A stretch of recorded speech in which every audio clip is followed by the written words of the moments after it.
Um, imagine getting data from an external systems where you don't know if records already exist in Salesforce. Should you insert? Should you update? That's exactly where Upsert becomes a game changer. So in this video, I'll explain Upsert in Apex with a real-time example and interview insights every Salesforce developer should know. So let's say Salesforce receives contacts from an external systems using email as a unique identifier. If the contact exists, then update it. If it doesn't exist, then insert it. So doing this manually with SQL plus if else is slow and complex. So Upsert solve this in one line. So let's see in here. So prepare for the contact records. So we create a list of contact coming from an external source, and each contact has last name mandatory and like email used as the matching key. This list represents incoming integration data. So in like after that we will use Upsert with external ID. So we use this line like Upsert like constant email. Okay, so like and after that we will use like what Salesforce does internally, like check if a contact with that email exists.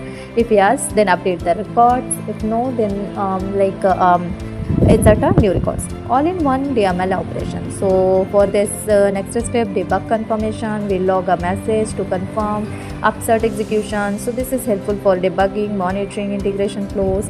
So why Upsert is so important? This is the main important questions. So Upsert is heavily used in API integration, data migrations, batch jobs, syncing external systems. For it is reduced SQL queries, simplify logic, improves performance, prevents duplicates, records.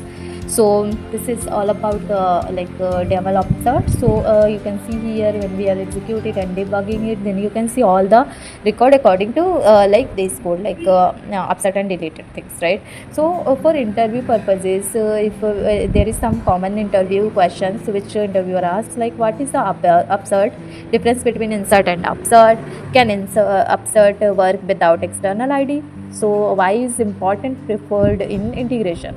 So perfect interview answers, like let's do it in comment. I will review and give the correct answer. So here is all about the related to Upsert, and here is some common mistakes which mostly people do, like using Upsert without defining an external ID, assuming Upsert prevents duplicates automatically, using Upsert inside loops, forgetting required feeds. So remember, insert is for new data, update is for existing data, Upsert is for unknown data coming from outside Salesforce. So mastering Upsert puts you one step closer to becoming a professional Salesforce developer. So if this video helped you, like the video and follow for the more video. Next we will cover DML error handling, another interview favorite topics. Thank you.